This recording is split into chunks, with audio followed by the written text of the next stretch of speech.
माया सभा देखने वालों के लिए एक अजूबा थी। यह भ्रम का महल था जिसे चतुर माया असुर ने बनाया था। उसने ये जादुई महल पांडवों को उपहार में दिया था। युधिष्ठिर के नेतृत्व में पांडवों ने अभी अभी अपनी राजधानी इंद्रप्रस्थ का निर्माण पूरा किया था। माया सभा इसका सबसे अनमोल रत्न बन गया। महल सिर्फ सुंदर ही नहीं, जादुई भी था। दीवारें झिलमिलाती और बदलती रहती थी। जमीन पैरों के नीचे से गायब होती प्रतीत होती थी। ऐसा कहा जाता था कि माया सभा सबसे समझदार आंखों को भी धोखा दे सकती है। इसकी सुंदरता और रहस्य पूरे देश में प्रसिद्ध थे। कौरवों में सबसे बड़े दुर्योधन के मन में माया सभा के बारे में सुनकर ईर्ष्या की आग जल उठी।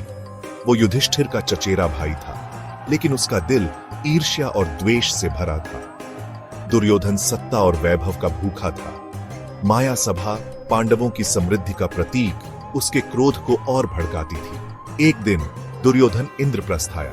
उसने शहर के वैभव पर अचंभा किया, लेकिन उसकी नजरें भव्य माया सभा पर टिकी रहीं।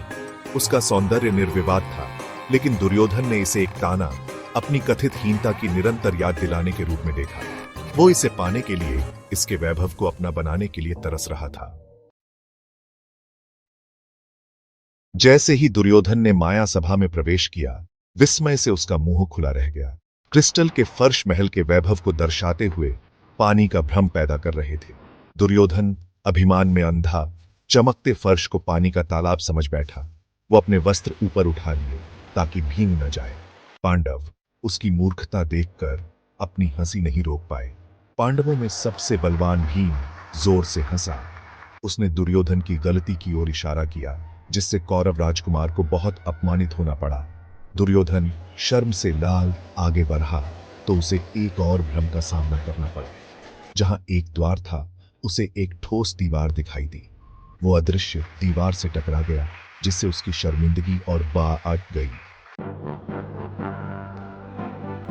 पांडवों की पत्नी द्रौपदी, जो अपनी बुद्धि और तीखी जबान के लिए जानी जाती थी, एक चुटकी लेने से खुद को नहीं रोक पाई।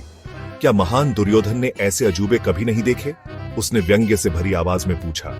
उसके शब्द हालांकि निर्दोष लग रहे थे, दुर्योधन के दिल में गहरे चुभ गए। दुर्योधन के मजाक पर सभा में हंसी गूंज उठी।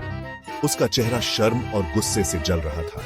वो पांडवों को नीचा दिखाने, उनकी ईर्ष्या का आनंद लेने के लिए इंद्रप्रस्थ आया था। इसके बजाय वो खुद मजाक का पात्र बन गया। ये एक ऐसा अपमान था जिसे वो कभी नहीं भूलेगा। दुर्योधन उस दिन जहर से भरे दिल के साथ इंद्रप्रस्थ से चला गया। पांडवों की हंसी और द्रौपदी के व्यंग्य उसके कानों में गूंज रहे थे। उसने बदला लेने की कसम खाई। माया सभा, जो कभी अजूबों का स्रोत थी, अब दुर्योधन के अपमान का प्रतीक बन गई थी। उसका घायल अभिमान बदला लेने की एक अतृप्त इच्छा में बदल गया।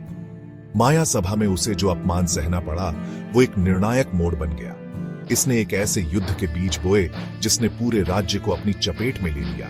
एक ऐसा युद्ध जो इतिहास में महाभारत के नाम से जाना जाएगा। दुर्योधन की कहानी एक कालाजयी याद दिलाती है कि अहंकार और ईर्ष्या खतरनाक साथी है। ये हमें तर्क से अंधा कर सकते हैं और विनाश के रास्ते पर